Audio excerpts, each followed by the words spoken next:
વરસાદની એક સાંજ હતી.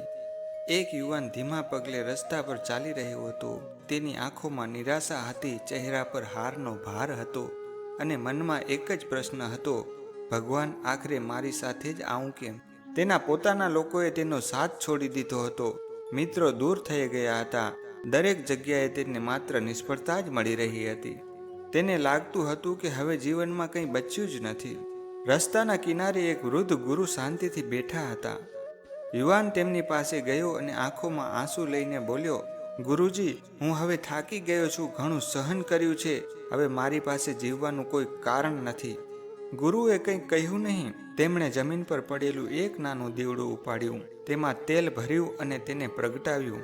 પછી ધીમા અવાજે પૂછ્યું, બેટા, આ દીવો અંધકારને કેમ હરાવી શકે છે? યુવાને જવાબ આપ્યો, કારણ કે તેની પાસે પ્રકાશ છે.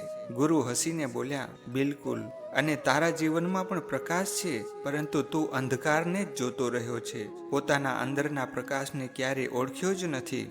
યુવાન ચૂપ થઈ ગયો. ગુરુ આગળ બોલ્યા, યાદ રાખજે બેટા, મુશ્કેલીઓ ભગવાનની સજા નથી. તે તો તને મજબૂત બનાવવાનો રસ્તો છે. સોનું આગમાં તપે ત્યારે જ કુંદન બને છે. મનુષ્ય પણ દુઃખમાંથી પસાર થાય ત્યારે જ મહાન બને છે. આ શબ્દો સાંભળતા જ યુવાનની આંખોમાંથી આંસુ વહી પડ્યા. વર્ષો પછી એ જ યુવાન એક સફળ અને સન્માનિત માણસ બન્યો. એક દિવસ તેણે લોકોને કહ્યું, મને સફળતા પુસ્તકોમાંથી નથી મળી. મને જીવન જીવતા શીખવનાર મારા ગુરુ પાસેથી મળી છે. જો એ દિવસે ગુરુએ મને આશા ન આપી હોત તો કદાચ આજે હું જીવતો પણ ન હોત. તે પોતાના ગુરુના ચરણોમાં નમ્યો અને કહ્યું, ગુરુજી, તમે મને માત્ર જ્ઞાન નથી આપ્યું, તમે મને ફરીથી જીવવાનું શીખવ્યું છે. ગુરુની આંખોમાં પણ ખુશીના આંસુ આવી ગયા.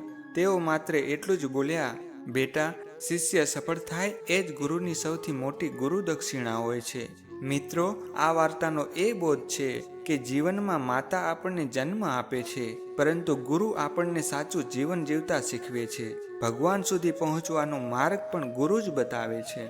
આ ગુરુ પૂર્ણિમાએ તમારા ગુરુને એકવાર હૃદયથી આભાર જરૂર કહેજો, કારણ કે કદાચ આજે તમે જ્યાં છો તેમાં તેમના આશીર્વાદનો સૌથી મોટો હિસ્સો હશે.